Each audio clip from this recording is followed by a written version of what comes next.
So may nakita akong video na nag-circulate sa social media dyan sa Pilipinas tungkol sa isang traffic enforcement officer na may in-stop ito na isang bao-bao ang tawag nila doon na motorista at nagpakilala itong miyembro siya ng sovereign citizen. They said sovereign citizens is the highest given territory.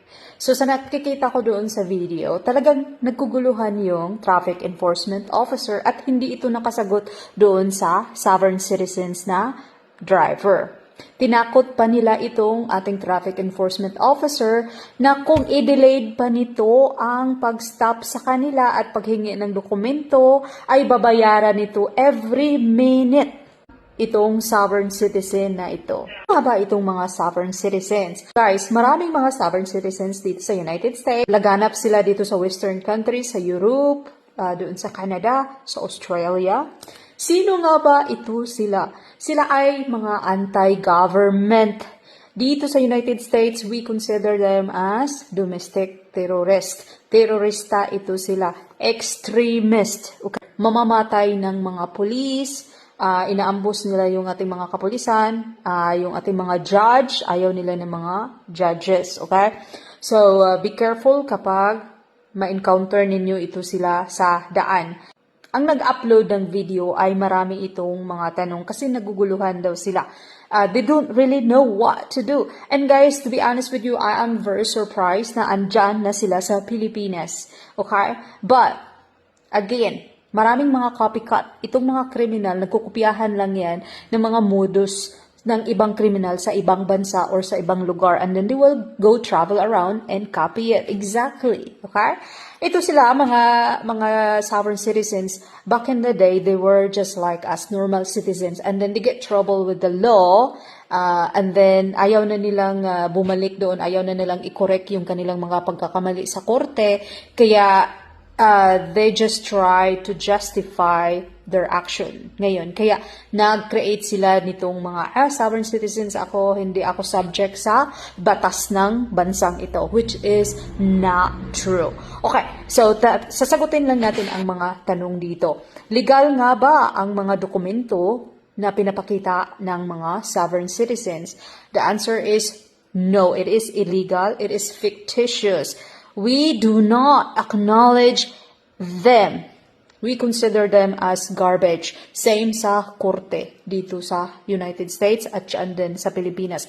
You only acknowledge legal document mula sa government sa Pilipinas. Pwede ba na di sila susunod sa mga batas sa Pilipinas?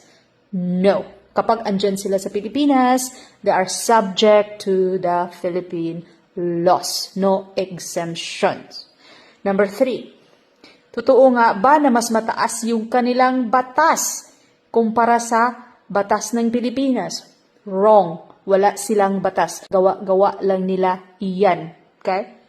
Number 4, kapag walang registration, walang license plate, insurance, driver's license, legal nga ba na makapag-travel sila sa highway? The answer is no, that is illegal, okay?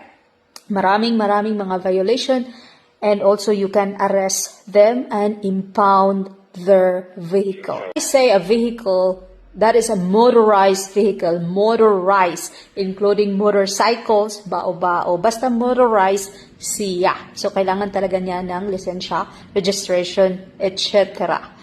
Okay, so, payo ko sa mga fellow ko law enforcement dyan sa Pilipinas na bago pa lang ito sa kanilang pandemic, yung ating sovereign citizens. Unang-una, kapag ma-encounter ninyo sila, do not believe what they say because they just made it up. Okay? We are only enforcing the law of the country we are serving. Yan lang ang dapat ipapatupad sa bansang iyan. Kapag sinasabi nila na, no, hindi yan batas. Ito ang batas. Do not argue with them. Go ahead with your business. Go ahead, ask them for the documents you needed. At kapag hindi sila makaproduce niyan, then arrest them, do whatever you need to do. Do not get intimidated. Kasi doon sa traffic enforcement officer, wala talaga siyang kaalam-alam. And he just let them go.